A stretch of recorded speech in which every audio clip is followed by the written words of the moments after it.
Bismillahirrahmanirrahim. Assalamualaikum warahmatullahi wabarakatuh.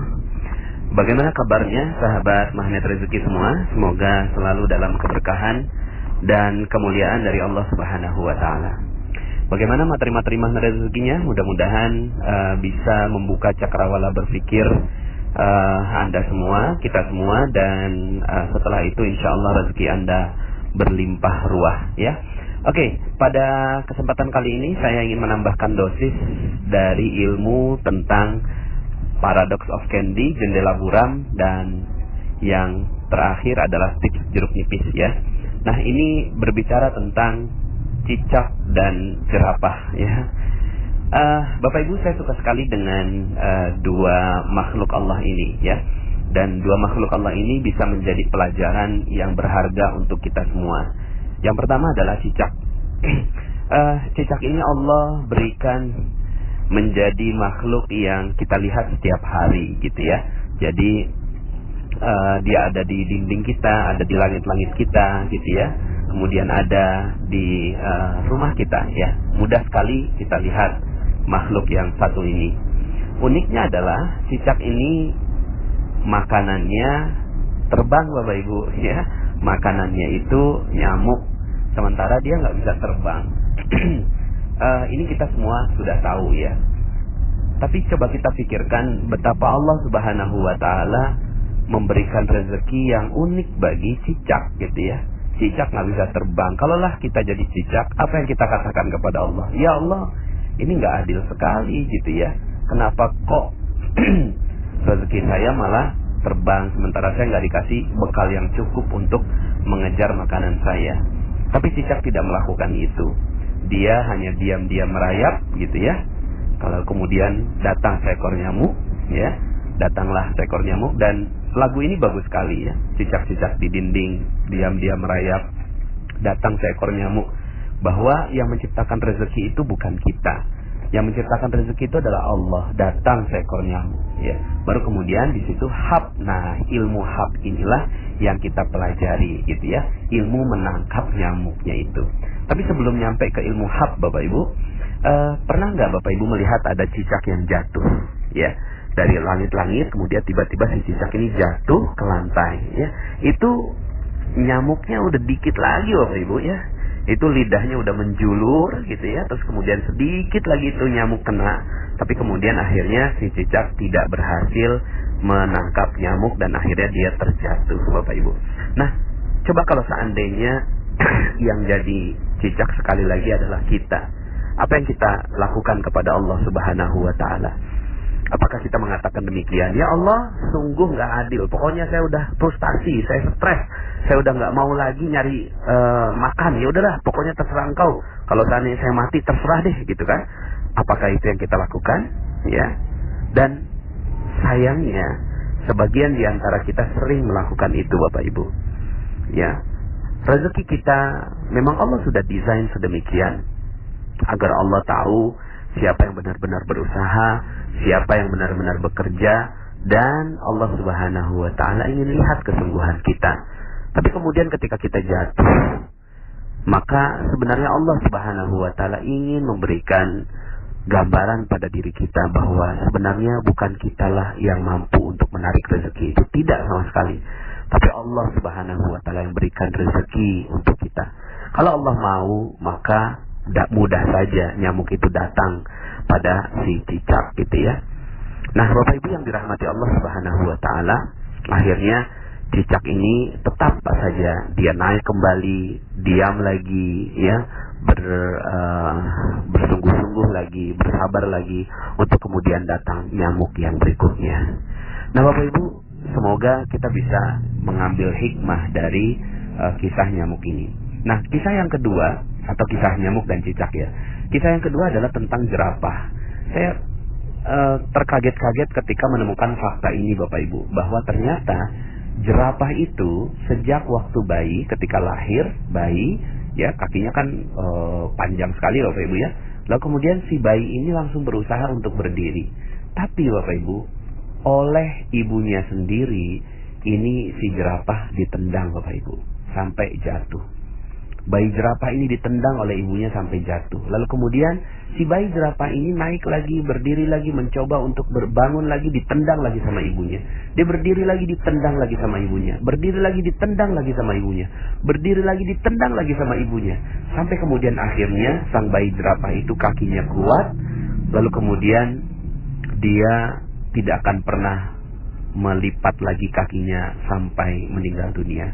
Bapak Ibu, kesannya tega ya gitu ya. Kesannya tega banget gitu loh. Seorang ibu kok ya bisa menendang anaknya atau bayinya sendiri. Masih bayi loh gitu kan. Tapi ditendang. Tapi begitulah kehidupan.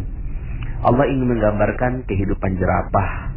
Bahwa ya ibunya jerapah ini punya niat yang sangat-sangat baik untuk menjatuhkan sang bayi jerapah ini. Tapi kemudian ya si bayi jerapah ini gak paham kenapa saya harus jatuh gitu ya. Tapi untungnya bayi jerapah ya bayi jerapah Bapak Ibu ya. Dia naluriahnya adalah ketika dia dijatuhkan dia tidak protes. Coba kalau seandainya bayi jerapah itu adalah kita, mungkin ya yang kita lakukan adalah melapor ibu kita ke pengadilan Bapak Ibu ya. Mungkin saat itu ya kita marah-marah sama ibu kita dan seterusnya. Tapi inilah bayi jerapah yang ketika dia ditendang, dijatuhkan, dia bersabar dan mengikuti prosesnya. Bapak Ibu yang dirahmati Allah Subhanahu wa taala, mungkin sebagian di antara Anda yang mendengarkan audio ini ada yang sedang dijatuhkan oleh Allah Subhanahu wa taala. Ada yang sedang terpuruk nasibnya. Ada yang sedang menderita banyak sekali musibah. Ada yang sedang bermasalah dengan suaminya, dengan istrinya, dengan orang tuanya. Ada yang bermasalah dengan bisnisnya. Ada yang bermasalah dengan rekan-rekan di dalam perusahaan. Dan seterusnya. Ada yang mungkin uangnya diambil orang, ditipu dalam sebuah bisnis. Dan seterusnya. Bapak Ibu, kalau seandainya Anda menjadi cicak dan menjadi jerapah yang dijatuhkan oleh Allah Subhanahu wa taala, maka betapa bahagianya Allah. Seandainya Anda sekarang yang sedang terjatuh itu, lalu kemudian katakan kepada Allah, ya Allah, saya siap untuk naik lagi, saya siap untuk bangkit lagi, belajar lagi. Dan seandainya Engkau jatuhkan aku, maka aku siap untuk bangkit kembali. Kau jatuhkan lagi, maka kami siap untuk bangkit kembali. Bapak Ibu, betapa bahagianya Allah seandainya Anda adalah orang yang seperti itu, dijatuhkan oleh Allah. Tujuan Allah menjatuhkan Anda pasti ada maksud yang sangat-sangat mulia. Allah menjatuhkan Anda tidak mungkin jatuh sendiri Bapak Ibu. Anda jatuh sekarang ini pasti ada sebab Allah Subhanahu wa taala menjatuhkan Anda. Sebabnya macam-macam Bapak Ibu.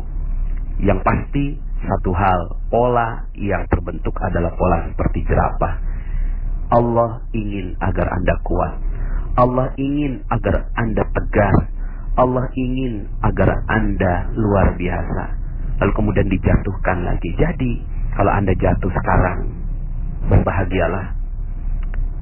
Berbahagialah. Kenapa? Karena yang menjatuhkan Anda adalah Allah Subhanahu wa taala. Yang menjatuhkan Anda bukan orang lain Bapak Ibu. Bukan orang lain. Kalaulah seandainya ada orang lain yang menjatuhkan Anda saat ini, yang mengambil uang Anda, yang melaporkan Anda ke polisi, yang mungkin menjadikan Anda hina, dimaki-maki dan seterusnya, dan Anda lihat bahwa semua orang yang menyebabkan itu adalah manusia yang Anda benci, yang Anda tidak suka, percaya saya Bapak Ibu, bahwa itu bukanlah manusia yang menyebabkan itu semua. Karena tidak mungkin terjadi hal-hal yang ada di muka bumi ini kecuali atas izin Allah Subhanahu wa taala. Semua terjadi atas izinnya. Semua terjadi atas desainnya. Semua terjadi atas rekayasanya. Semua yang terjadi di muka bumi ini atas seluruh perintah-perintahnya. Maka maafkan semua orang yang ada di sekitar Anda. Karena bukan karena mereka Anda jatuh, bukan karena mereka Anda tersungkur, bukan sama sekali. Tapi Anda jatuh karena Allah Subhanahu wa taala ingin melihat Anda tegar, ingin melihat Anda menemukan kesalahan-kesalahan Anda, ingin melihat Anda belajar lebih baik lagi, ingin melihat Anda menangis dan menyebut namanya. lalu kemudian Anda bangkit kembali seperti bayi jerapah yang siap untuk berdiri. Bapak Ibu yang dirahmati Allah Subhanahu wa taala, sekali lagi, jika Anda sekarang sedang berat, maka nggak usah sirami diri Anda dengan jeruk nipis, Bapak Ibu, ya. Nggak usah, ya. Sudah, lepaskan jeruk nipisnya dan terima kejatuhan Anda sebagai satu paket dari rezeki Anda. Satu paket. Fa inna ma'al usri yusra. Inna ma'al usri yusra. Sesungguhnya bersama kesulitan ada kemudahan. Sungguh bersama kesulitan ada kemudahan. Di balik kesulitan yang sedang menimpa Anda sekarang ini, ada sebuah janji Allah Subhanahu wa taala yang menginginkan Anda menjadi manusia yang luar biasa. Kuntum khaira ummatin ukhrijat linnas. Kalian adalah sebaik-baik manusia yang dikeluarkan oleh Allah Subhanahu wa taala untuk manusia yang lain. Maka tunjukkan bahwa Anda adalah manusia yang mulia. Tunjukkan bahwa Anda adalah manusia yang terbaik. Manusia terbaik bukan berarti orang yang gak pernah gagal, Bapak Ibu. Tidak. Manusia yang terbaik bukan berarti orang yang tidak pernah salah. Manusia yang terbaik bukan berarti orang yang tidak pernah berdosa. Tapi manusia yang terbaik adalah ketika mereka melakukan dosa, kesalahan, kelalaian, kehilafan, lalu kemudian mereka bangkit dan berdiri, sekedar meminta ampun kepada Allah Subhanahu wa taala dan siap untuk menerima kehidupan, babak kehidupan baru yang jauh lebih baik. Saya doakan tulus dari hati saya yang paling dalam agar Anda semua yang mendengarkan audio ini menjadi manusia-manusia terbaik di muka bumi yang siap memberikan karya terbaiknya untuk umat manusia. Terima kasih, saya Nasrullah. Sampai jumpa dalam audio-audio berikutnya. Assalamualaikum warahmatullahi wabarakatuh.